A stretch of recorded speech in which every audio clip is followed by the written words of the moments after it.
Everybody. Good morning, good afternoon, good evening, whatever. Whenever you are doing this reading or watching this video, hello. Today we're at day 10, big day, double digits, right? It's still, if you have not jumped in on this, that's okay. Go ahead and jump in today. That's fine. It's all right. But hopefully you are tracking along. Day 10, how are we doing?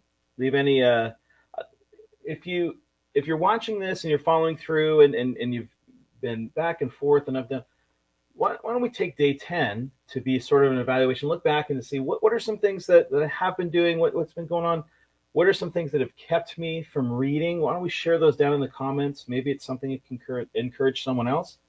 Are you staying strong? Have you been through all 10 days? I hope so.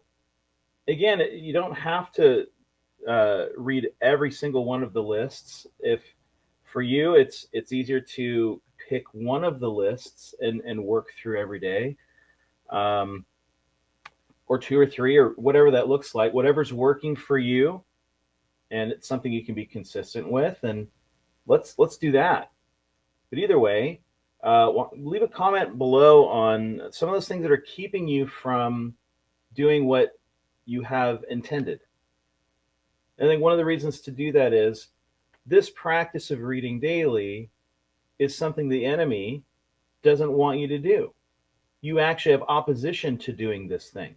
And sometimes calling it out, asking for help, asking for encouragement, asking for someone to pray for you in this way can really help. I'm going to restate it. It will help. All right. So let's go ahead and list those if you're willing to do that. But today, our reading, before we jump into the reading, our reading to encourage us in the Word, is going to be from, let's see. We're on what day? 10. Oh, I'm on the wrong page. No wonder. I have my little notes here that are, they're intended to help me, but today they're not, apparently. It was on the wrong page. That helps. 73. So starting in verse 73 through verse 80. So I'll read that. And here we go.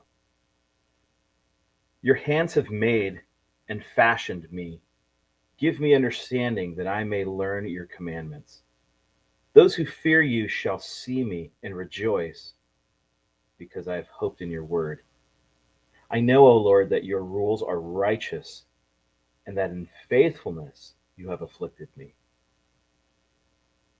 Let your steadfast love comfort me according to your promise to your servant. Let your mercy come to me that I may live, for your law is my delight. But the insolent be put to shame, because they have wronged me with falsehood. As for me, I'll meditate on your precepts. Let those who fear you turn to me, that they may know your testimonies. May my heart be blameless in your statutes, that I may not be put to shame. All right. Thankful for the word today, for sure. It's refreshing to know that you're reading something that has eternal value, something that will actually lead to your benefit, something that will encourage you and lift you up. You know that it will. And not just that, also give us truth. Sometimes truth makes us sad because we understand how something works. And that's okay too. Let's look at, let's see. In going through these different lists, I have actually a few different ones written down. So let's see, from let's pick from list 2. So in Genesis chapter 10, I thought that verse 11 really stood out. So I'll read that. It says, "For the scripture says, everyone who believes in him will not be put to shame." That doesn't sound like Genesis, but that's what I have written down here. So we're going to go with it. That verse is very encouraging to me. But the sort of the idea of of shame, we we don't talk a lot about shame in our culture. Um, there are cultures that are honor and shame based that do. In the anthropologic sense, a lot of Asian cultures are honor shame sort of leaning cultures. The things that really impact how they interact with each other and what they do and decisions they make have more to do with honor and shame, and those things being evaluated to a higher degree.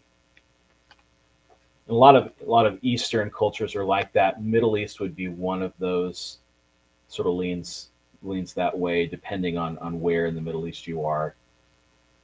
But this idea of shame, I don't think we think a lot on that. The fact that Jesus took our shame is a really big deal, and I think sometimes we can forget that. Like as far as living out with honor and or living your life out with honor in comparison to shame, having Jesus take your shame, not being put to shame. These are big deals. These are big concepts, and it may not have a huge impact for others or for us, but it does for others. And just thinking on that and dwelling on that, what does it mean to be shamed or feel shame, and to interact with that sort of feeling, understand that, to see that is something that if we read in God's word, if we hold to God's word, we will not be put to shame. There will be honor attached to that. At the very least, the King of the universe, the Creator, His words bring honor, not shame. So anyway, I'm taking that with me. I'm going to put it in my pocket, and I'm going to think on that today. In reading these, what verse are you putting in your pocket, taking with you, meditating on it? Let me know. Let me know in the comments. Let's have a conversation. If not, that's okay. I would love the interaction though. Really hope that you have a good day, and not just good meaning that everything goes right, but good meaning that whatever happens, you can lean on the Lord, you can lean on His word for that understanding, for that encouragement. Hope you have a good one. Later.